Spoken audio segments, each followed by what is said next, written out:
Hello guys, welcome back to study for सब channel. दोस्तों, आज की इस वीडियो में हम डिस्कस करने वाले हैं क्वालिटी मैनेजमेंट के यूनिट 2 का। लास्ट वीडियो में हमने क्वालिटी मैनेजमेंट के यूनिट फर्स्ट को पढ़ा था। अगर आपने वो वीडियो नहीं देखी है तो लिंक डिस्क्रिप्शन बॉक्स में है, वहां से जाके आप देख सकते हैं। दोस्तों, इस यूनिट के अंदर हम सारे इंपॉर्टेंट क्वेश्चंस को पढ़ेंगे जो कि एग्जाम पॉइंट ऑफ व्यू से काफी ज्यादा अहम है और इम्पोर्टेंट है, इसलिए वीडियो को एंड तक जरूर देखिएगा। अगर आप चैनल पर नए हैं तो चैनल को प्लीज सब्सक्राइब करिए, क्योंकि सब्सक्राइबर्स बहुत जरूरी हैं। चलिए शुरू करते हैं। सबसे पहला क्वेश्चन हमारे पास आता है कि ऑर्गेनाइजेशनल स्ट्रक्चर क्या होता है। तो इसकी डेफिनेशन क्या है कि it is a framework for arranging people and job to meet organizational goals. यानी कि एक फ्रेमवर्क होता है जिसके वजह से या जिसमें हम लोगों को और उनके काम को एक दूसरे के साथ क्या कर देते हैं, अरेंज कर देते हैं कि ये पार्टिकुलर बंदा इस चीज का काम संभालेगा, दूसरा बंदा किसी और चीज का काम संभालेगा। तो इस तरीके से हम क्या कर देते हैं, एक ऑर्गेनाइजेशन के गोल्स को अचीव करने के लिए हम लोगों को और उनके काम को अरेंज कर देते हैं एक फ्रेमवर्क में। उस फ्रेमवर्क को हम बोलते हैं ऑर्गेनाइजेशनल स्ट्रक्चर। अब कितने टाइप्स के स्ट्रक्चर होते हैं? तो पहला है फंक्शनल टाइप। इसमें हम ग्रुप, इसके अंदर हम क्या करते हैं कि हम ग्रुप करते हैं एम्प्लॉइज को विद देयर स्पेशलाइज्ड रोल्स।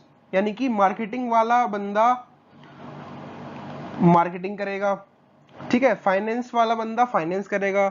यानी कि अगर फाइनेंस की 10 बंदे हमारी टीम में तो उनके एक अलग ग्रुप बना दिया जाएगा, यानी कि फाइनेंस ग्रुप है। ऐसे ही एक मार्केटिंग ग्रुप बना दिया जाएगा, ऐसे ही बाकी सारे ग्रुप बना दिए जाएंगे, डेवलपमेंट ग्रुप हो गया। तो इस तरीके से हम फंक्शंस के हिसाब से एम्प्लॉइज को ग्रुप कर देते हैं। दूसरा होता है डिविजनल। डिविजनल में क्या करते हैं, हम ऑर्गेनाइजेशन को सेमी ऑटोनोमस यूनिट्स में डिवाइड कर देते हैं।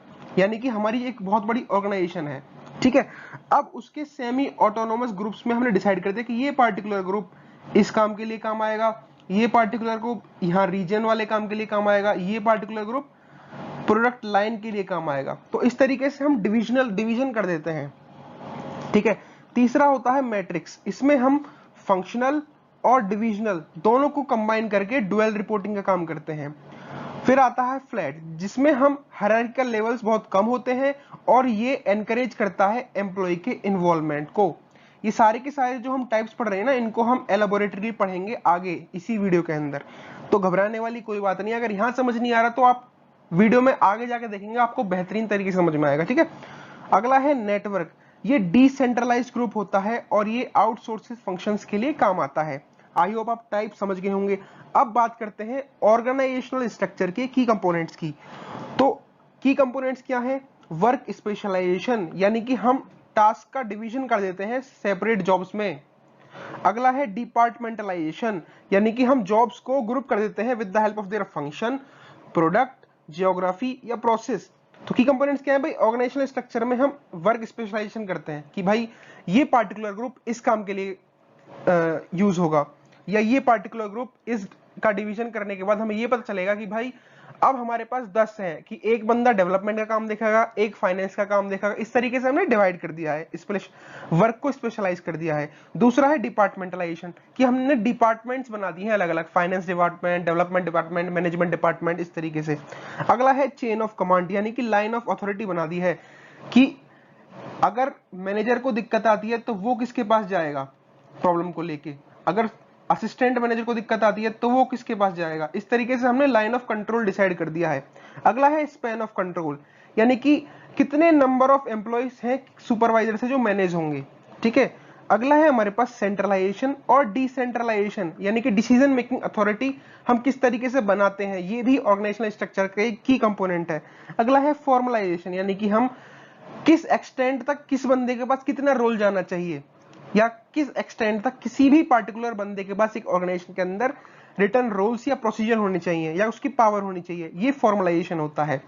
आई होप गाइज आपको ऑर्गेनाइजेशनल स्ट्रक्चर समझ में आ गया होगा। बात करें नोट्स की, तो अगर आपको नोट्स चाहिए तो कमेंट में बताइएगा कि आपको नोट्स चाहिए, तो मैं अपने व्हाट्सएप चैनल पे जो कि जिसका लिंक डिस्क्रिप्शन बॉक्स में है वहां पे डाल दूंगा, ठीक है। अब बात करते हैं दूसरे क्वेश्चन की कि ऑर्गेनाइजेशनल डिजाइन क्या होते हैं। तो ऑर्गेनाइजेशनल डिजाइन का मतलब डेफिनेशन समझते हैं। Organizational design is used for aligning structure with the organization missions and strategic goal. Organizational design क्या होती है?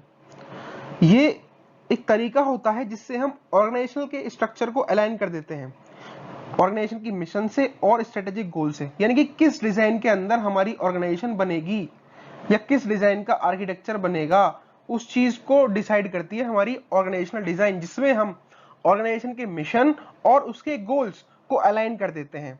यानी कि organizational design is used for aligning structure with the organization's mission and strategic goals. समझ गए steps क्या क्या होते हैं? सबसे पहले हमको एक स्ट्रेटेजिक क्लैरिटी होनी चाहिए कि भाई हमारा जो ऑर्गेनाइजेशन है उसका मिशन क्या है, उसका विजन क्या है, उसके गोल्स क्या है। तो सबसे पहले हमको डिफाइन करना है ये चीजें। दूसरा है असेसमेंट, यानी कि करंट स्ट्रक्चर कौन सा यूज हो रहा है उसको हम इवेल्युएट करेंगे और वो किस तरीके से अलाइनमेंट किया जा सकता है गोल्स के साथ, या किस तरीके से उसको मैच किया जा सकता है हमारे ऑर्गेनाइजेशन के गोल्स के साथ। तो उस हिसाब से हम उसका असेसमेंट करेंगे, यानी कि इवेल्युएट करेंगे करंट स्ट्रक्चर को और गोल्स के साथ उसको अलाइन कर देंगे। अगला है डिजाइन प्रिंसिपल्स, यानी कि हम डिजाइन प्रिंसिपल्स को फॉलो करेंगे। अगला है मॉडल डेवलपमेंट। उसके बाद हम एक, अगर हमारे जो करंट स्ट्रक्चर है उसके अंदर दिक्कत आई है तो एक हम न्यू और रिवाइज स्ट्रक्चर बना देंगे। उसके बाद उस न्यू और रिवाइज स्ट्रक्चर को हम इंप्लीमेंट करेंगे, ठीक है। फिर उसका एवेल्युएशन करेंगे, यानी कि कितना इफेक्ट, एवेल्युएशन में क्या होता है, हम इफेक्टिवनेस को मॉनिटर करते हैं उस न्यू रिवाइज स्ट्रक्चर की, और अगर उसमें कोई दिक्कत आती है तो फिर से एडजस्टमेंट करते हैं। आई होप इतना आपको समझ आ गया होगा, ठीक है। अब हम बात करते हैं कि इसके इन्फ्लुएंसिंग फैक्टर्स क्या क्या होते हैं। ऑर्गेनाइजेशनल डिजाइन के इन्फ्लुएंसिंग फैक्टर्स क्या क्या होते हैं? सबसे पहला फैक्टर होता है स्ट्रेटेजी, यानी कि लॉन्ग टर्म गोल्स के लिए बना रहे हैं और अचीवमेंट प्लान्स क्या हैं, इनको ध्यान में रखते हुए हम स्ट्रेटेजी बनाते हैं। दूसरा होता है एनवायरनमेंट, कि मार्केट की कंडीशंस क्या हैं, उसके हिसाब से डिजाइन करना है ना हमको अलग अलग, कि भाई इस पार्टिकुलर रीजन में अगर सेल कम है तो उसके लिए भाई अलग से डिजाइन बनाना पड़ेगा ताकि सेल को एनफोर्स किया जा सके। इस पार्टिकुलर सेक्टर में कुछ और दिक्कत है तो उसके लिए अलग से डिजाइन बनाना पड़ेगा। तो इस तरीके से हम एनवायरनमेंट को देख के भी, कंपटीशन को देख के, रेगुलेशंस को देख के भी बनाते हैं। ये इन्फ्लुएंसिंग फैक्टर्स होते हैं, ठीक है। अगला है टेक्नोलॉजी, यानी कि ऑन वर्क ऑर्गेनाइजेशन पे टेक्नोलॉजी का क्या इंपैक्ट पड़ता है। अगला है साइज, कि हम कंप्लेक्सिटी ऑर्गेनाइजेशन के साइज के हिसाब से भी बनाते हैं। फिर है कल्चर, कि ऑर्गेनाइजेशन की वैल्यू और बिहेवियर क्या है, ये भी इंपैक्ट करते हैं ऑर्गेनाइजेशन के डिजाइन को।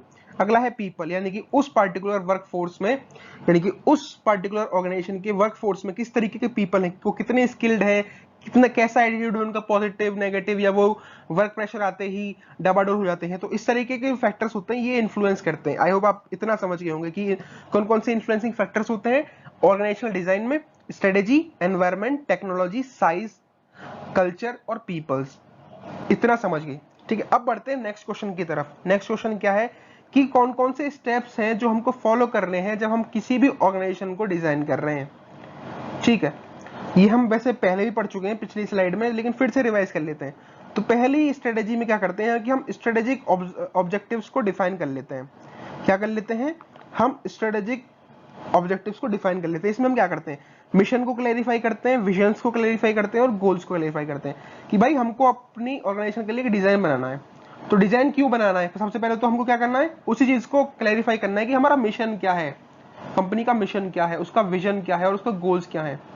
उसके बाद हमको असेसमेंट कंडक्ट कराना है, यानी कि अभी हमारे ऑर्गेनाइजेशन में कोई करंट स्ट्रक्चर भी तो यूज हो रहा होगा, उस स्ट्रक्चर की स्ट्रेंथ क्या है, उसकी वीकनेस क्या है, उनको हम असेस करेंगे।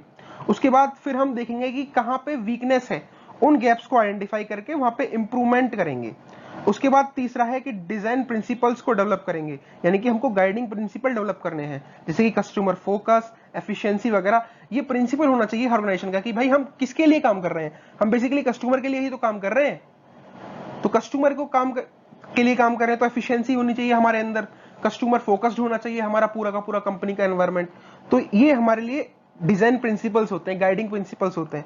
अगला है की फंक्शंस को आइडेंटिफाई करना और उसको प्रोसेस करना, यानी कि एसेंशियल फंक्शन जो है उनको डिटरमाइन करना और वर्क फ्लो को डिफाइन करना है। तो हमारे पास 4 स्टेप्स आ गए। सबसे पहले स्ट्रेटेजिक ऑब्जर्वेशन ऑब्जेक्टिव्स को डिफाइन करते हैं, फिर असेसमेंट कंडक्ट कराते हैं कि भाई कहाँ दिक्कत है करंट जो हमारे पास स्ट्रक्चर है उसके अंदर।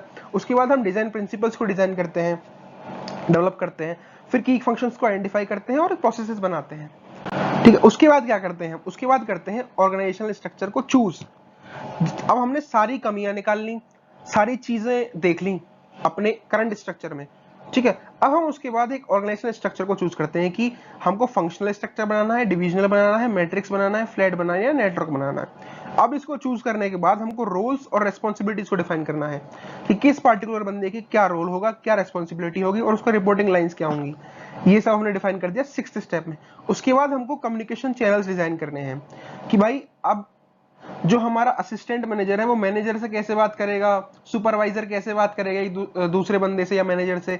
तो इस तरीके से हमको कम्युनिकेशन चैनल्स डिजाइन करने होते हैं, जो हमको क्लियर और एफिशिएंट कम्युनिकेशन मेथड्स डिजाइन करने हैं। 8th स्टेप में हमको कंट्रोल सिस्टम्स डेवलप करने हैं, जिसमें कि हमको परफॉर्मेंस मेजरमेंट या मैनेजमेंट सिस्टम्स को डेवलप करना होता है। अगला है प्लान इंप्लीमेंटेशन। अब ये सब कुछ हमारे पास बन गया, उसके बाद हमको एक डिटेल्ड इंप्लीमेंटेशन प्लान बनाना होता है with the help of timelines कि हमको एक हफ्ते में भाई ये चीज कंप्लीट करनी है, 2 हफ्ते में ये कंप्लीट करनी है। तो इस तरीके से हमको टाइमलाइंस के हिसाब से डिटेल्ड इंप्लीमेंटेशन प्लान बनाना है। फिर आता है हमको, अब हमारे पास सब कुछ रेडी हो गया भाई, हमारे पास प्लान भी रेडी हो गया, कम्युनिकेशन चैनल्स भी डिजाइन हो गए, हमारे पास कंट्रोल सिस्टम भी डेवलप हो गया, तो हम उस डिजाइन को इंप्लीमेंट करेंगे। तो उस प्लान को हमने एग्जीक्यूट करना है और जो लोग उसको चलाएंगे उनको ट्रेनिंग और सपोर्ट देना है। फिर उसको मॉनिटर करना है 11th स्टेप में, यानी कि जो हमने डिजाइन इंप्लीमेंट कर दिया है अब उसको हमें वक्त के साथ क्या देखना है, उसकी इफेक्टिवनेस को देखना है, उसके रिगार्डिंग जो फीडबैक्स आए हैं उनको कलेक्ट करना है, और अगर कोई एडजस्टमेंट इस पर्टिकुलर डिजाइन में जो हमने नया बनाया है उसमें दिक्कत है तो उसको एडजस्ट भी करना है। उसके बाद इटरेट एंड इंप्रूव, यानी कि रेगुलरली हमको रिव्यू करते रहना है इस सिस्टम को और रेगुलरली इसको रिफाइन करते रहना है। तो ये पूरा का पूरा हमारे पास क्या थे, स्टेप्स थे, आप समझ गए होंगे। ठीक है, अब हम बात करते हैं कि कौन कौन से different types of organizational structure होते हैं। ये बहुत इंपॉर्टेंट है और ये पक्का आता है आपके इस यूनिट से, ये क्वेश्चन तो पक्का रखा आता है कि भाई different types of organizational structures क्या क्या हैं, इनके बारे में बताइए। तो सबसे पहला है हमारे पास फंक्शनल स्ट्रक्चर।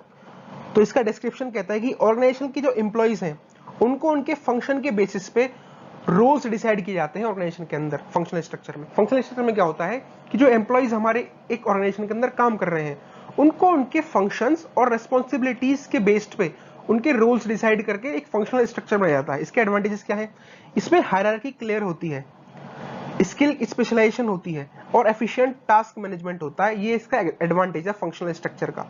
डिसएडवांटेजेस क्या है कि ये लिमिटेड कम्युनिकेशन होता है बिटवीन डिफरेंट कमांडमेंट्स और इससे दिक्कत पैदा हो सकती है, ये इसका डिसएडवांटेज है, यानी कि it can lead to silos. Functional structure आपको समझ में आ गया होगा, ठीक, कि फंक्शनल स्ट्रक्चर ये है भाई, ये वाला जो फंक्शनल स्ट्रक्चर है। अगला है हमारे पास डिविजनल स्ट्रक्चर। इसमें हम ऑर्गेनाइजेशन को सेमी ऑटोनोमस यूनिट्स या डिविजन्स के अंदर डिवाइड कर देते हैं और हर एक जो डिवीजन है वो अपने स्पेसिफिक प्रोडक्ट लाइन, मार्केट और ज्योग्राफिक रीजन पे स्पेसिफिक फोकस करता है। जैसे ये हमारा सीईओ है, ठीक है, तो इसमें हमने क्या किया, मार्केटिंग वाला बंदा मार्केटिंग करेगा, प्रोडक्शन वाला बंदा प्रोडक्शन करेगा, सेल्स वाला डिपार्टमेंट सेल्स के लिए देखेगा, एचआर डिपार्टमेंट एचआर करेगा, फाइनेंस वाला फाइनेंस देखेगा।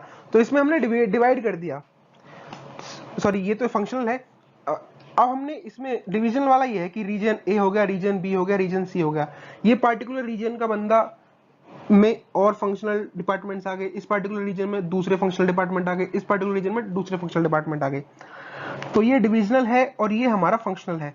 ठीक है, तो आप ये डायग्राम देख लीजिएगा और ये आपको डायग्राम बना के आने। तो फंक्शनल में क्या करते हैं हम, फंक्शंस के हिसाब से ऑर्गेनाइजेशन के रोल्स को अलग अलग क्या कर देते हैं, तोड़ देते हैं। डिविजनल में क्या करते हैं, हम डिवाइड कर देते हैं रीजन के हिसाब से।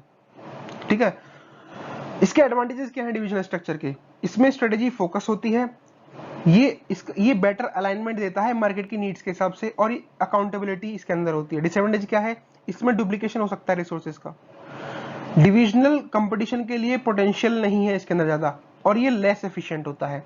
तो आपने फंक्शनल स्ट्रक्चर पढ़ लिया, डिविजनल स्ट्रक्चर पढ़ लिया, ऐसे ही बहुत सारे स्ट्रक्चर हैं, हम एक एक करके पढ़ते हैं।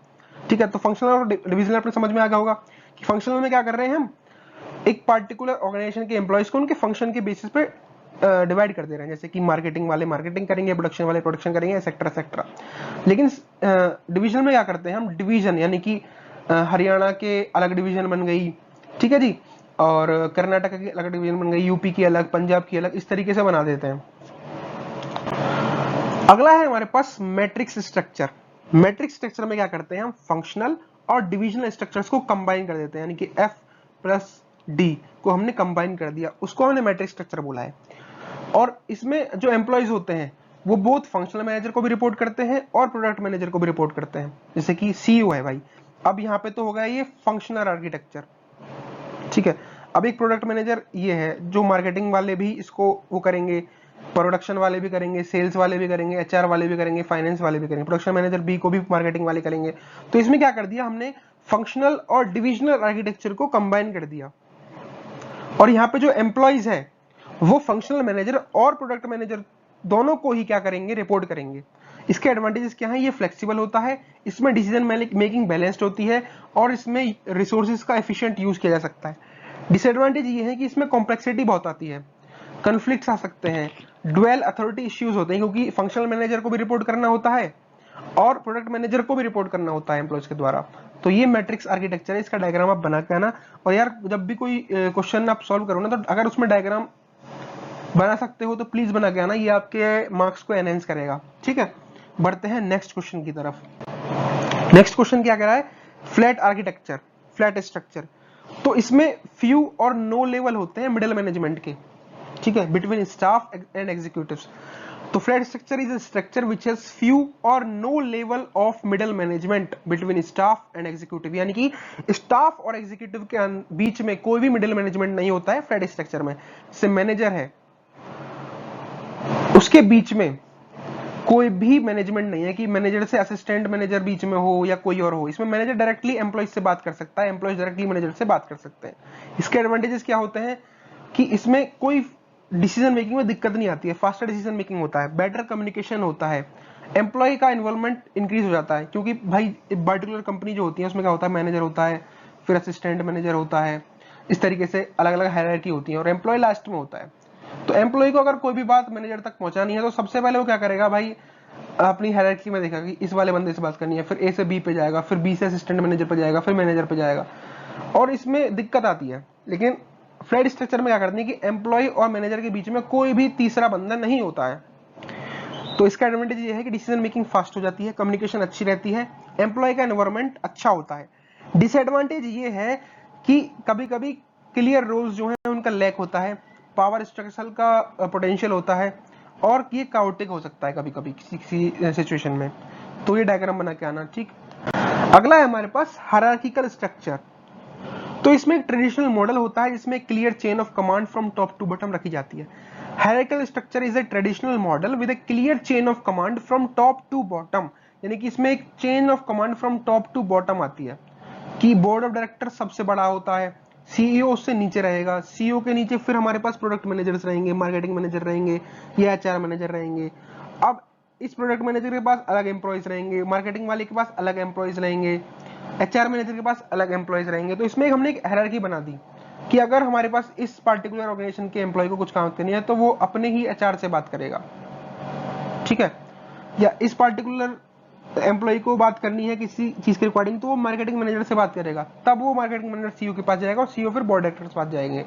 तो इसमें एक हायरार्की होती है जिस तरीके से ये पूरी ऑर्गेनाइजेशन चल रही होती है। एडवांटेजेस क्या है, इसमें अथॉरिटी क्लियर होती है कि भाई इस बंदे के पास ये पावर है, इसके पास ये दूसरी पावर है, रोल्स भी डिफाइन होते हैं कि बोर्ड ऑफ डायरेक्टर्स इस काम के लिए होंगे, सीईओ इस काम के लिए होगा, और मैनेजमेंट भी इजी हो जाता है। डिसएडवांटेज क्या है, ये इनफ्लेक्सिबल होता है, स्लो डिसीजन मेकिंग होती है, यानी कि कोई भी डिसीजन लेना होता है इस बंदे को तो पहले इससे पूछेगा, फिर वो इससे पूछेगा, फिर वो इससे पूछेगा, इस तरीके से दिक्कत आती है, ठीक। और इससे इनोवेशन में डिसएडवांटेज आ सकती है कि अभी कोई नीचे इन्वेंट करनी है लोगों को, ठीक है, तो डिसीजन में ही टाइम लग जाता है। तो ये इसका डिसएडवांटेज है। आई होप आप हायरार्किकल स्ट्रक्चर को भी समझ गए होंगे। अगला है हमारे पास नेटवर्क स्ट्रक्चर। तो नेटवर्क स्ट्रक्चर के पास एक सेंट्रल ऑर्गेनाइजेशन होती है जो मेजर फंक्शंस को आउटसोर्स करती है अदर कंपनीज और इंडिविजुअल्स को, ताकि वो उनको बेटर कर पाए और कॉस्ट इफेक्टिव हो पाए। तो network structure is a structure which involves a central organisation that outsources major functions to other companies or individuals who can do them better or more cost effectively. तो network structure में क्या होता है, company core hub होता है, ठीक है, जिसमें हम बहुत सारी चीजों को आउटसोर्स करते हैं डिफरेंट डिफरेंट जगहों से। जैसे हम एक डिजाइन को कनाडा से आउटसोर्स कर रहे हैं, ट्रांसपोर्टेशन को कोरिया से कर रहे हैं, मैन्युफैक्चरिंग हमारी एशिया से हो रही है, डिस्ट्रीब्यूशन कंपनी हमारी यूरोप में है, और अकाउंट जो है हमारा वो रिसीव हो रहा है यूएससी कंपनी से।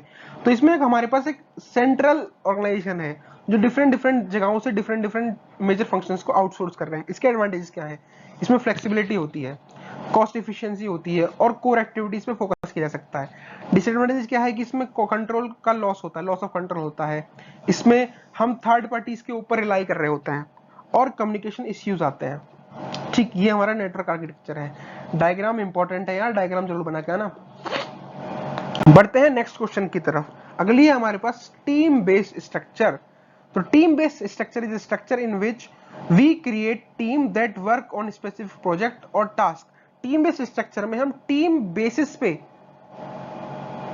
टीम्स को बनाते हैं या प्रोजेक्ट बेसिस पे टीम्स बनाते हैं। जैसे कि इसमें अंदर क्या करते हैं, टीम स्ट्रक्चर में we create teams that work on specific project और टास्क। इसमें हम ऐसे टीम्स बनाते हैं जो एक पर्टिकुलर प्रोजेक्ट के लिए काम करती हैं, टास्क के लिए काम करती है। जैसे कि एक पर्टिकुलर कंपनी है, उसमें वर्डप्रेस का डिपार्टमेंट अलग हो जाता है कि ये बंदा वर्डप्रेस के ऊपर काम करेगा, ये फ्लटर के ऊपर काम करेगा, ये नोड.जेएस के ऊपर काम करेगा, ये जावा के ऊपर काम करेगा, या ये जेंगो के ऊपर काम करेगा, या ये रस्ट के ऊपर काम करेगा। इस तरीके से हमने क्या कर दिया, अलग अलग टीम्स बना दी जो एक डिफरेंट डिफरेंट प्रोजेक्ट्स के ऊपर काम कर रहे होंगे, जिसमें हायर डिग्री ऑफ ऑटोनॉमी रहती है।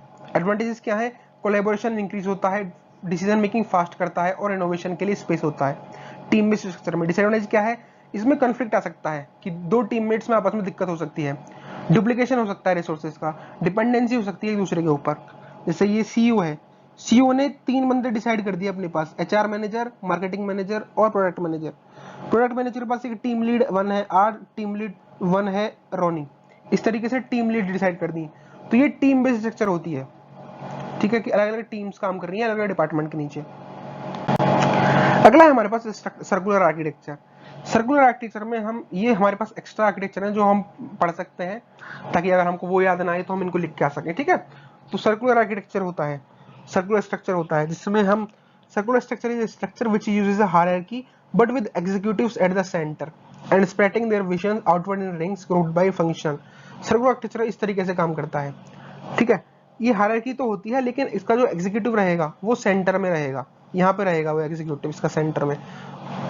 एडवांटेजेस क्या है? ये कम्युनिकेशन को प्रमोट करता है और ये स्ट्रिक्ट हायरार्की की फीलिंग को रिमूव कर देता है। डिसएडवांटेज ये है कि ये कंफ्यूजिंग हो सकता है और क्लियर स्ट्रक्चर इसके अंदर नहीं होता है।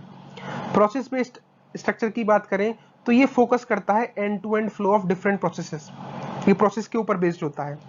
एडवांटेजेस क्या है? इसके अंदर स्ट्रीमलाइन प्रोसेस होते हैं, क्लियर फोकस होता है कस्टमर की नीड पे और एफिशिएंसी इंप्रूव होती है इसमें। डिसएडवांटेज ये है कि इसको इंप्लीमेंट करना डिफिकल्ट है, क्योंकि ये सिग्निफिकेंट चेंज चाहिए इसको इंप्लीमेंट करने के लिए थिंकिंग और कल्चर में कंपनी की। एक होता है वर्चुअल स्ट्रक्चर। वर्चुअल स्ट्रक्चर क्या करता है? इसमें एक स्मॉल कोर ऑर्गेनाइजेशन होती है जो बिजनेस को आउटसोर्स करती है from major business functions. Advantages क्या है इसके? हाईली फ्लेक्सिबल है, कॉस्ट इफेक्टिव है और इसमें हम ग्लोबल टैलेंट को एक्सेस दे सकते हैं। यानी कि अगर कोई बंदा कोरिया के अंदर बैठ के इंडिया की कंपनी में काम करना चाहता है तो कर सकता है। डिसएडवांटेज क्या है कि कोऑर्डिनेशन, अगर भाई कोरिया का तो टाइम अलग रहेगा, इंडिया का टाइम अलग है, तो उसको कोऑर्डिनेट करना में दिक्कत आती है, ये इसका डिसएडवांटेज है।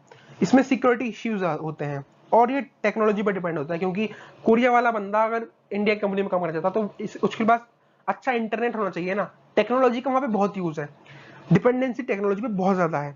ठीक, ये हमने हमारे आर्किटेक्चर या स्ट्रक्चर्स पढ़ लिया। अगला क्वेश्चन हमारे पास आया है कि working as an individual determine different obstacles to implement total quality management in a manufacturing organization. Total quality management अगर आपको नहीं पता है तो यूनिट फर्स्ट में मैंने इसके बारे में एलेबोरेटली बात करी है, तो उस वीडियो को आप देख सकते हैं, ठीक है। तो अगर हम एक इंडिविजुअल की तरह किसी भी कंपनी में काम कर रहे हैं तो हम किस तरीके से टोटल क्वालिटी मैनेजमेंट को इंप्लीमेंट करेंगे अपनी मैन्युफैक्चरिंग ऑर्गेनाइजेशन में, ये हमारे पास क्वेश्चन है।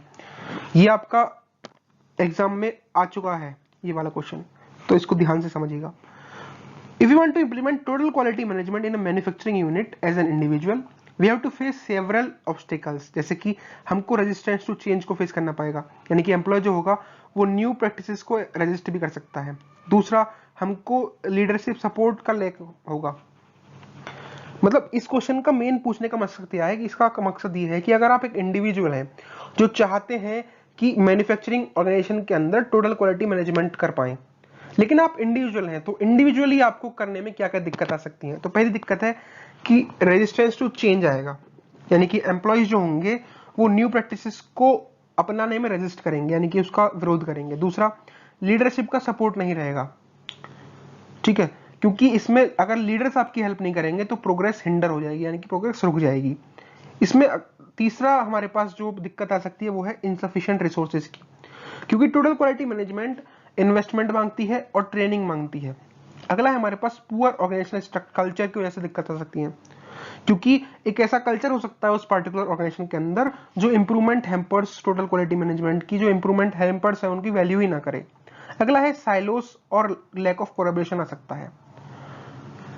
अगला है हमारे पास इनफेक्टिव कम्युनिकेशन, ये भी दिक्कत आ सकती है जब हम एक इंडिविजुअल की तरह वर्क कर रहे हैं।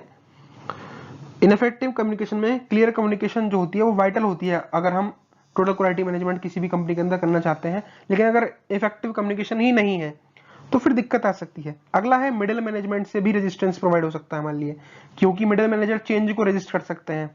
अगला है इनएडिक्वेट ट्रेनिंग, यानी कि एम्प्लॉयज जो हैं, अगर टोटल क्वालिटी मैनेजमेंट हमको किसी भी ऑर्गेनाइजेशन के अंदर करना है तो एम्प्लॉय जो हैं वो ट्रेंड होने चाहिए, क्योंकि एम्प्लॉयज को एजुकेशन चाहिए टीक्यूएम प्रिंसिपल्स के हिसाब से। अगला है ओवर एम्फेसिस हो सकता है शॉर्ट टर्म रिजल्ट्स पे, क्योंकि टीक्यूएम लॉन्ग टर्म स्ट्रेटेजी होती है, तो इसको इंप्लीमेंट करने के लिए हमको लॉन्ग टर्म में चीजें करनी होंगी। अगला है मेजरमेंट चैलेंजेस आ सकते हैं, सप्लायर रिलेशनशिप्स में दिक्कत आ सकती हैं, एक्सटर्नल फैक्टर जैसे कि इकोनॉमी की चेंजेस हो गए, रेगुलेशन इंपैक्ट हो गए टीक्यूएम एफर्ट्स पे। तो ये दिक्कत आ सकती है अगर हम एक ऑर्गेनाइजेशन के अंदर इंडिविजुअल की तरह वर्क कर रहे हैं ताकि हम टीक्यूएम को इंप्लीमेंट कर पाए। तो एक तो अगर हम कुछ नया लेके आ रहे हैं किसी कंपनी में तो उसके एम्प्लॉयज रजिस्ट करेंगे क्योंकि उनको आता नहीं है, लीडरशिप भी उसको सपोर्ट नहीं करेगी पहली बार में, रिसोर्सेज हमारे पास नहीं होंगे अगर हम कुछ नया चीज लाना चाह रहे हैं, तो ये चीजें हम लिख सकते हैं, ठीक है। तो इसको पूरे को अगर आप नोट्स चाहिए तो आप मेरे को कमेंट करके बता दीजिएगा, वरना आप स्क्रीनशॉट ले सकते हैं। बढ़ते हैं नेक्स्ट क्वेश्चन की। आई होप कोई क्वेश्चन समझ में आया होगा, दिक्कत तो नहीं होगी, क्योंकि बहुत ही सिंपल है यार, सिंपल सी बात है। अगर आप अपने घर में भी कोई नई चीज लेके आए हैं तो सबसे पहले आपको क्या क्या चीजें फेस करनी पड़ सकती हैं। कोई जैसे आपको भाई अभी कल बाइक खरीद के लानी है, ठीक है, बाइक खरीद के लानी है आपको, और आप एक मिडिल क्लास फैमिली से आते हो, तो आपको क्या क्या दिक्कत आ सकती है। ऐसे ही कंपनीज में होता है कि लीडरशिप से सपोर्ट नहीं मिलती है, जैसे कि आपको पापा से सपोर्ट नहीं मिल पाएगी या मम्मी से नहीं मिल पाएगी, आपके भाई बहन रेजिस्ट करेंगे कि उनको और चीज चाहिए होती है। तो इस तरीके से आप एक एग्जांपल दिमाग में सोच के भी, कंपनी के एग्जांपल सोच के भी आप वो चीज लिख सकते हो कि अगर आप इंडिविजुअली चेंज लाना चाहते हो कंपनी के अंदर टोटल क्वालिटी मैनेजमेंट के संदर्भ में, तो क्या क्या दिक्कत आ सकती है। बढ़ते हैं नेक्स्ट क्वेश्चन की तरफ कि एडवांटेजेस क्या होती हैं एम्पावर्ड टीम्स की। एम्पावर्ड टीम्स की एडवांटेजेस की बात करें तो अगर टीम एम्पावर्ड है तो उनके अंदर मोटिवेशन इंक्रीजमेंट रहेगा, हमेशा उनके अंदर मोटिवेशन हाई पे रहेगा, यानी कि क्योंकि एम्पावरमेंट जो होती है वो टीम मेंबर्स को बूस्ट करती है, उनके मॉरल को हाई करती है, और कमिटमेंट कंपनी के से जो है उनका, उसको भी वो बढ़ावा देती है।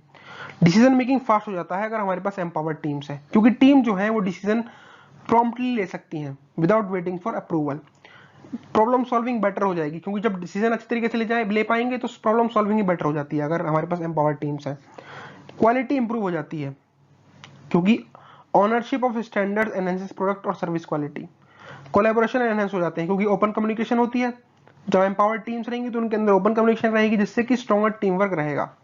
फ्लेक्सिबिलिटी रहती है एम्पावर्ड टीम्स के अंदर, और एडेप्टेबिलिटी रहती है, यानी कि टीम जो है वो किसी भी एनवायरनमेंट में क्विकली एडजस्ट कर सकती है। लीडरशिप भी डेवलपमेंट होती है, क्योंकि अपॉर्चुनिटीज जो होती हैं वो इस तरीके से मिलती हैं जिससे ग्रोथ और स्किल डेवलपमेंट अराइज होता है टीम्स के अंदर अगर हमारी टीम एम्पावर्ड है। और सेटिस्फेक्शन भी हाई मिलता है हमको, क्योंकि एम्पावर्ड एनवायरनमेंट जो होती हैं वो हैप्पियर एम्प्लॉयज को जन्म देती हैं और लोअर टर्नओवर को जन्म देती हैं, जिससे कि सेटिस्फेक्शन हाई रहता है। ठीक गाइस, तो आप समझ गए होंगे कि एडवांटेजेस क्या होती हैं एम्पावर्ड टीम्स की। बढ़ते हैं नेक्स्ट क्वेश्चन की तरफ। नेक्स्ट क्वेश्चन है हमारे पास कि क्वालिटी डायरेक्टर क्या होता है।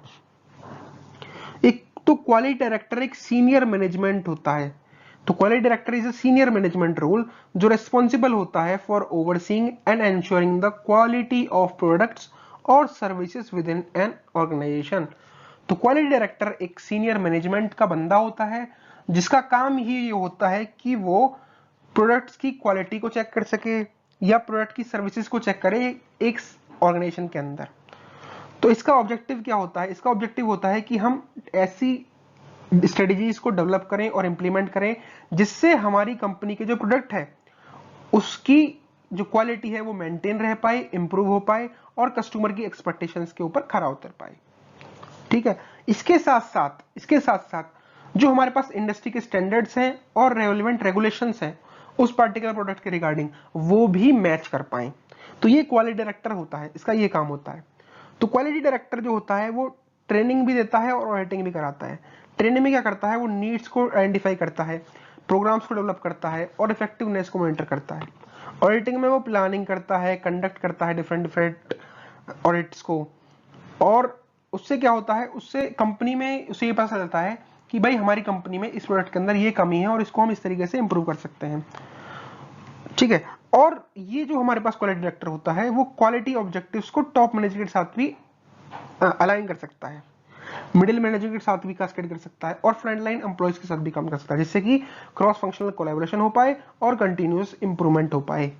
तो क्वालिटी डायरेक्टर एक कंपनी की क्वालिटी को मेंटेन करने के लिए ट्रेनिंग देता है और डिफरेंट टाइम्स पे ऑडिटिंग कराता है। ऑडिटिंग मतलब ऑडिट्स कराता है, जिसमें कि वो बंदों से इंटरव्यू लेता है, ट्रेनिंग लेता है। ऑडिट्स में क्या होता है कि भाई हमारा इस तरीके का प्रोडक्ट है और इसमें ये दिक्कत आ चुकी है, उनको मतलब टाइम पे उनको प्लानिंग कंडक्टिंग कराता है। अगला क्वेश्चन है हमारे पास, economics of quality of conformance क्या होता है। ठीक है, तो economics of quality of conformance refers to the financial considerations associated with achieving and maintaining a certain level of quality in products और सर्विसेज। तो economics of quality of conformance एक financial consideration होती है जिसमें हम एक सर्टेन लेवल ऑफ क्वालिटी अपने product के अंदर अचीव करना और उसको मेंटेन करने के ऊपर फोकस करते हैं। इसके अंदर हम फोकस करते हैं to the cost incurred to prevent defects, errors or deviation from quality standard as well as the cost of dealing with any defect that occur। इसमें हम क्वालिटी इकोनॉमिक्स रखते हैं, यानी कि पैसे का हिसाब किताब रखते हैं तरीके से कि कितना पैसा हमारा डिफेक्ट्स के ऊपर गया, उनको प्रिवेंट करने के ऊपर गया, कितना हमारा क्वालिटी स्टैंडर्ड्स के अंदर जो एरर्स आए हैं उनको डेविएट करने में गया, कितना पैसा हमारा डिफेक्ट्स के साथ डील करने में गया। तो ये इकोनॉमिक्स होता है क्वालिटी ऑफ कन्फॉर्मेंस, यानी कि economics of quality of conformance deal करता है फाइनेंशियल कंसिडरेशंस से जो कि एसोसिएटेड होते हैं for achieving and maintaining a certain level of quality in products और सर्विसेज इन ए कंपनी। यानी कि अगर हमने एक कंपनी के अंदर प्रोडक्ट बनाया है, ठीक, तो उसकी क्वालिटी को मेंटेन करने के लिए और उसकी क्वालिटी को मेंटेन करने के लिए जो हमारे पास पैसा खर्च हुआ है उसको हम बोलते हैं economics of quality of conformance. तो इसमें क्या क्या चीज होती हैं, कौन कौन से डिफेक्ट अकर हो सकते हैं। एक होती है प्रिवेंशन कॉस्ट। प्रिवेंशन कॉस्ट क्या होते हैं, these are the expenses that are used for prevent defects और errors from occurring including investment in quality management system, training programs and process improvements. Prevention cost क्या होती है, जिसमें हम किसी भी एरर को आने से प्रिवेंट करने के लिए जो पैसा खर्च करते हैं उसको हम प्रिवेंशन कॉस्ट बोलते हैं। यानी कि जैसे कि इन्वेस्टमेंट कर सकते हैं हम क्वालिटी मैनेजमेंट सिस्टम्स के ऊपर, ट्रेनिंग प्रोग्राम्स के ऊपर या प्रोसेस इंप्रूवमेंट्स के ऊपर। अगला है हमारे पास appraisal cost. Appraisal cost involve होती है, यानी कि हम बंदों को हायर करते हैं जो इंस्पेक्ट करेंगे क्या दिक्कत आ सकती है, टेस्टिंग करेंगे, टेस्टिंग टीम होगी, या प्रोडक्ट्स को इवेल्यूएट करेंगे ताकि वो क्वालिटी स्टैंडर्ड्स को मीट कर पाए, जैसे कि इंस्पेक्शन, ये such as inspection, testing and quality audits. तो ये अप्रेजल कॉस्ट होती है, यानी कि एक कंपनी अप्रेजल कॉस्ट या अप्रेजल के ऊपर कितना पैसा खर्च करती है। अप्रेजल यानी जिसपे हम इंस्पेक्टिंग, टेस्टिंग और इवेल्यूएटिंग जो होता है प्रोडक्ट्स, एवेल्यूएशन जो होता है प्रोडक्ट्स का, उसके ऊपर पैसा खर्च करते हैं। अगला है inter failure cost. Internal failure cost arise होती है जब डिफेक्ट्स जो हैं वो विद इन द ऑर्गेनाइजेशन होते हैं बिफोर प्रोडक्ट और services delivered to customer, such as scrap, rework और down time. Internal failure cost वो पैसा होता है जो हम अपनी ऑर्गेनाइजेशन के अंदर ऑर्गेनाइजेशन की कमी के ऊपर लगाते हैं। अगला है external failure cost. External failure cost वो होता है कि जब हमारा प्रोडक्ट मार्केट के अंदर जा चुका है और उसके अंदर तब खराबी आती है, तो उस खराबी को दूर करने के लिए जो पैसा खर्च करती है कोई कंपनी, उसको हम बोलते हैं एक्सटर्नल फेलियर कॉस्ट। जैसे कि वारंटी क्लेम्स हो गई, प्रोडक्ट के रिटर्न्स हो गए या लीगल लायबिलिटीज हो गई। इतना आपको समझ आ गया होगा। अब हम बात करते हैं what is the role of operator in quality. Operator का क्या रोल होता है क्वालिटी के लिए। ऑपरेटर एग्जीक्यूट करता है प्रोडक्शन की प्रोसेसेस को उनके स्टैंडर्ड्स के हिसाब से, वो क्वालिटी को मॉनिटर करता है डिफरेंट स्टडीज पे, ये रोल्स हैं। वो आइडेंटिफाई करता है दिक्कतों को और रिपोर्ट करता है डिफेक्ट्स को प्रॉम्प्टली। वो इंप्लीमेंट करता है करेक्टिव एक्शंस जब भी नेसेसरी होंगे, वो फीडबैक भी देता है ताकि कंटिन्यूअस इंप्रूवमेंट होता रहे। ये क्वालिटी ऑपरेटर का क्या है भाई, काम है, रोल है। ठीक, अगला है कॉजेस कौन कौन से होते हैं ऑपरेटर एरर्स में, ये इंपॉर्टेंट है। सबसे पहला है कि अगर ऑपरेटर के द्वारा कोई एरर आ रहे हैं तो उसकी ट्रेनिंग अच्छे से नहीं हुई है, यानी कि उसके पास इनसफिशिएंट नॉलेज है विद अंडरस्टैंडिंग द प्रोसीजर्स। दूसरा जो कॉज हो सकता है कि उसको डिस्ट्रैक्शन हो सकता है या फटीग हो सकता है, यानी कि वो टायर्ड हो सकता है या फिर डिस्ट्रैक्ट हो सकता है और जो उसकी फोकस को अफेक्ट कर रहा होगा। तीसरा कह सकते हैं कि अगर ऑपरेटर जो है वो सही से काम नहीं कर रहा तो उसकी कम्युनिकेशन भी पुअर हो सकती है, कि वो अनक्लियर इंस्ट्रक्शंस दे रहा हो, इनफेक्टिव कम्युनिकेशन चैनल्स हो उसके पास। चौथा है कॉम्प्लेक्स प्रोसेसेस, यानी कि कॉम्प्लिकेटेड प्रोसीजर्स को समझ ना आ रहे हो जिसकी वजह से वो कंफ्यूज हो रहा हो और उससे जो हमारी ऑपरेटर एरर्स आ रहे हैं वो बढ़ जाएं। इक्विपमेंट मालफंक्शंस भी एक कॉज हो सकता है ऑपरेटर एरर्स का, यानी कि टूल्स और मशीन के साथ भी कुछ क्या दिक्कत आ सकती है। तो इस क्वेश्चन में हमने बात की है कि कौन कौन सी ऐसी चीजें हैं जिनसे कि ऑपरेटर एरर्स आ सकते हैं। पहला है कि ऑपरेटर को ट्रेनिंग ना मिली हो सही से, दूसरा वो डिस्ट्रैक्टेड हो यानी कि उसका फोकस आउटलाइंड हो, तो वो कम्युनिकेशन अच्छी तरीके से ना कर पाए, यानी कि इंस्ट्रक्शन सही से ना दे पाए किसी भी चीज को इंप्रूव करने के लिए, और वो कंफ्यूज हो प्रोसेस के हिसाब से, इक्विपमेंट जो है उसके वो माल फंक्शन कर जाए। तो ऐसी सिचुएशन में ऑपरेटर जो है वो एरर आ सकता है, ऑपरेटर का एरर। अगला क्वेश्चन है कि हम कौन कौन से करेक्टिव मेजर्स ले सकते हैं अगर हमारे पास ऑपरेटर एरर आ जाए, यानी कि किस तरीके से हम चीजों को हैंडल कर सकते हैं, चीजों को सही कर सकते हैं अगर हमारे पास ऑपरेटर एरर आ जाता है। तो हमको कॉम्प्रिहेंसिव ट्रेनिंग देनी होगी। कॉम्प्रिहेंसिव ट्रेनिंग यानी कि हमको हर चीज के बारे में, हर प्रोसीजर के बारे में सेफली और थॉरोली उसको पढ़ाना होगा, उसको वर्कलोड मैनेजमेंट सिखाना होगा, यानी कि उसको ब्रेक्स और बैलेंस वर्कलोड्स के बीच में इंश्योरेंस देना होगा या उसको इंश्योर करना होगा। उसके क्लियर कम्युनिकेशन सिखानी होगी कि वो किस तरीके से क्लियर इंस्ट्रक्शंस देगा जब भी कोई प्रॉब्लम अराइज होगी।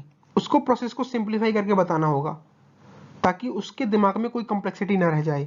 उसको रेगुलर मेंटेनेंस समझाना होगा, यानी कि उसके इक्विपमेंट का चेकअप वो रेगुलरली करे और उनमें कोई दिक्कत आई है तो उसको रिपेयर करे। ये क्या है हमारे पास, ये हमारे पास मेजर्स हैं जिनसे हम जो क्वालिटी एरर्स आए हैं उनको क्या कर पाए भाई, टैकल कर पाए। अगला क्वेश्चन आया है हमारे पास कि क्वालिटी लॉस फंक्शन क्या होता है। तो क्वालिटी लॉस फंक्शन एक कंसेप्ट है जो कि गेनिची तगुची ने, जो कि एक जापानीज इंजीनियर थे, उन्होंने इंट्रोड्यूस किया था as a part of his quality management philosophy. तो क्वालिटी लॉस फंक्शन एक कंसेप्ट है जो कि गेनिची तगुची, जो कि एक जापानीज इंजीनियर हैं, उन्होंने इंट्रोड्यूस किया था जब वो क्वालिटी मैनेजमेंट फिलोसफी के बारे में बता रहे हैं। तो इसमें क्या करते हैं, हम फाइनेंशियल इंपैक्ट को क्वांटिफाई करते हैं फ्रॉम द टारगेट और ideal value of a product और process parameter on customer satisfaction और यूटिलिटी। तो क्वालिटी लॉस फंक्शन में हम फाइनेंशियल इंपैक्ट को क्वांटिफाई कर देते हैं फ्रॉम द टारगेट और ideal value of a product. ठीक है, इसका डेफिनेशन क्या है, इसमें हम quality loss function is a function which quantifies the loss in quality due to the deviation from the target value. तो क्वालिटी लॉस फंक्शन ऐसा फंक्शन होता है जो क्वांटिफाई करता है कि कितना लॉस हुआ है क्वालिटी में due to the deviation from the target value. Loss function curve होता है इसके अंदर, जो कि रिलेशनशिप डिफाइन करता है डेविएशन और लॉस के बीच में, जो कि एक पैराबोलिक स्ट्रक्चर का होता है। इसमें कॉस्ट कंसिडरेशन होता है, यानी कि डायरेक्ट और इनडायरेक्ट कॉस्ट जो है पुअर क्वालिटी की, उनको भी कंसिडर किया जाता है। इसमें ऑप्टिमाइजेशन के ऊपर फोकस किया जाता है, यानी कि हम इसमें एम करते हैं कि टोटल लॉस जो है सोसाइटी के ऊपर उसको मिनिमाइज किया जा सके by balancing cost and quality. इसका एप्लीकेशन क्या है कि ये तगुची मेथड्स में यूज किया जाता है जो कि क्वालिटी इंप्रूवमेंट और डिसीजन मेकिंग में काम आते हैं जब हम कोई भी प्रोडक्ट और प्रोसेस डिजाइन कर रहे होते हैं। ठीक है, तो ये क्वालिटी लॉस फंक्शन होता है। तो क्वालिटी लॉस फंक्शन क्या है, it is a function which quantifies the loss in quality due to deviation from the target value or the customer satisfaction value। इसका डायग्राम ये है, ठीक है, ये पैराबोलिक स्ट्रक्चर, ये टारगेट वैल्यू होती है और ये लॉस इनकर्ड है, कितना लॉस हुआ उसकी टारगेट वैल्यू से। ये पैराबोलिक स्ट्रक्चर का होता है, ठीक है, और इसको तागुची ने डिजाइन किया था। अब हम लॉस को कैसे कैलकुलेट करते हैं? लॉस को कैलकुलेट करने के पास हमारे पास फॉर्मूला है k into y minus t square. तो L यहाँ पे रिप्रेजेंट करता है loss due to deviation from the target, K represent करता है, ये कांस्टेंट होता है जो कि रिप्रेजेंट करता है cost of poor quality, Y होती है एक्चुअल या observed value of a product और प्रोसेस पैरामीटर, T है टारगेट वैल्यू और डिजाइन परफॉर्मेंस लेवल। तो अगर हमारे पास ये सारे जो L K Y T जो हमारे पास आइटम्स है, अगर वो हमारे पास उनकी वैल्यूज हैं तो हम लॉस निकाल सकते हैं। तो हमारे पास न्यूमेरिकल्स भी आते हैं, वीडियो ज़्यादा लंबी हो जाएगी इसलिए मैं समझा नहीं पाऊंगा, एक बार आप क्वांटम से चेक कर लीजिएगा इसके न्यूमेरिकल्स को। हर न्यूमेरिकल में ये फॉर्मूला यूज हो रहा होगा, loss equals to k into y minus t square. ठीक, और डायग्राम जरूर बना के आना, ये इंपॉर्टेंट क्वेश्चन है, बहुत ज्यादा एग्जाम पॉइंट ऑफ व्यू से। अगला क्वेश्चन है कि हाउस ऑफ क्वालिटी क्या होता है? तो हाउस ऑफ क्वालिटी एक टूल होता है जो कि क्वालिटी फंक्शन डिप्लॉयमेंट के लिए काम आता है। ये ट्रांसलेट करता है कस्टमर की रिक्वायरमेंट्स को प्रोडक्ट डिजाइन फीचर्स के अंदर। ये कस्टमर की डिजाइन फीचर्स आ गए, कस्टमर की रिक्वायरमेंट्स आ गई, तो उन रिक्वायरमेंट्स को हमने प्रोडक्ट डिजाइन फीचर में कन्वर्ट कर दिया। इसमें विजुअल रिप्रेजेंटेशन होता है, ठीक है, जिसमें कि हम कस्टमर रिक्वायरमेंट्स और टेक्निकल फीचर्स का एक मैट्रिक्स बना देते हैं। ये प्रायोरिटाइज करने में हेल्प करता है डिजाइन डिसीजंस को। ये प्रोडक्ट की डेवलपमेंट को कस्टमर नीड्स के साथ अलाइन कर देता है। ये प्रोडक्ट की क्वालिटी को इंप्रूव करता है, हाउस ऑफ क्वालिटी, और कस्टमर की सेटिस्फेक्शन देता है। तो हाउस ऑफ क्वालिटी क्या है? एक टूल है जो क्वालिटी फंक्शन के डेवलपमेंट में काम आता है, ठीक है। और ये क्या करता है? ये कस्टमर की रिक्वायरमेंट्स को प्रोडक्ट डिजाइन फीचर्स में ट्रांसलेट कर देता है। इसके अंदर वर्चुअल रिप्रेजेंटेशन भी होता है जो कि हमको डिजाइन डिसीजंस को प्रायोरिटाइज करने में हेल्प करता है।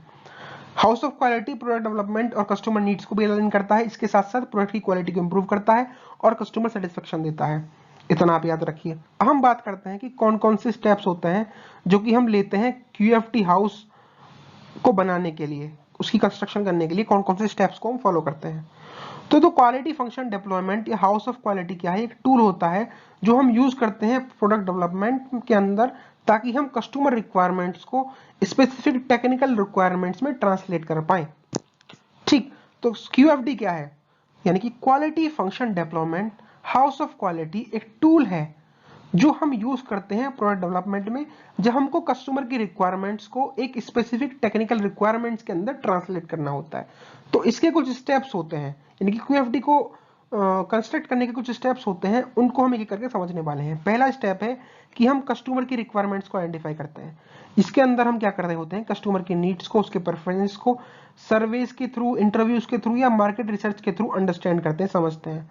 फिर उस रिक्वायरमेंट्स को कैप्चर करते हैं क्वालिटेटिव टर्म्स के अंदर, जैसे कि परफॉर्मेंस, ड्यूरेबिलिटी और रिलायबिलिटी के ऊपर इसको हम कैप्चर करते हैं। इसके बाद हम टेक्निकल रिक्वायरमेंट्स को आइडेंटिफाई करते हैं।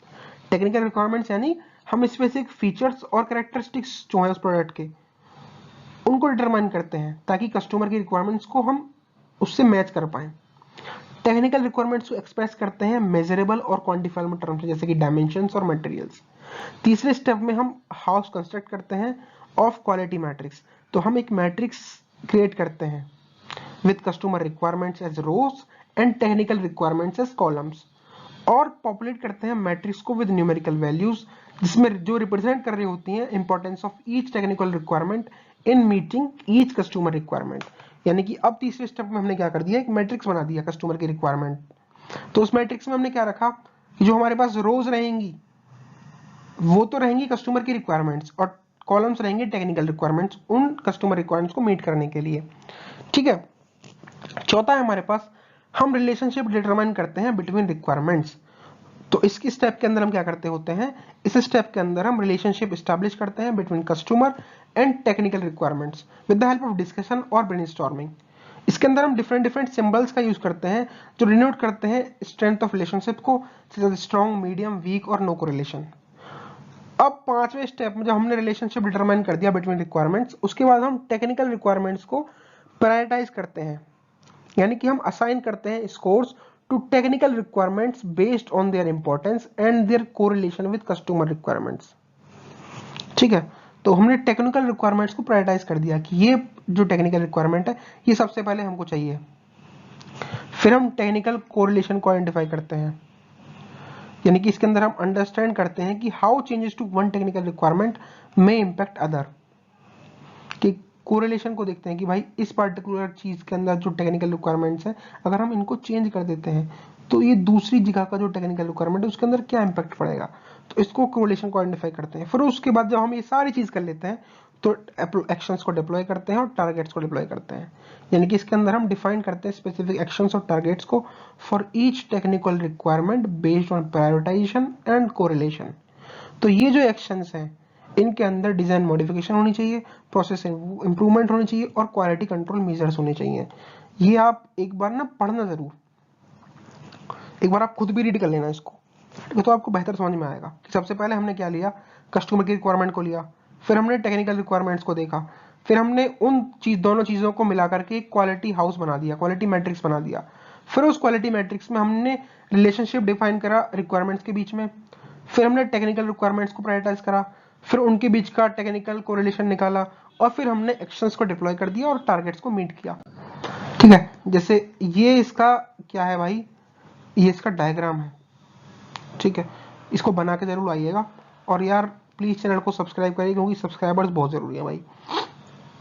ठीक है, तो कस्टमर की रिक्वायरमेंट्स ले ली, ठीक है, फिर हमने कोरिलेशन मैट्रिक्स बना दिया, फिर इंजीनियरिंग रिक्वायरमेंट्स ली, हाउ कैसे वर्क करेगा, फिर रिलेशनशिप मैट्रिक्स बनाई। तो इस तरीके से हम सारे काम को करते हैं। ये डायग्राम आप एक बार पढ़िएगा और बना के आइएगा क्योंकि ये बहुत इंपॉर्टेंट है। ठीक है, पढ़ते हैं नेक्स्ट क्वेश्चन की तरफ। नेक्स्ट क्वेश्चन क्या है कि मास प्रोडक्शन के बीच में, जॉब प्रोडक्शन के बीच में और बैच प्रोडक्शन के बीच में डिफरेंस क्या क्या है, या कंपेयर करो इन चीजों को।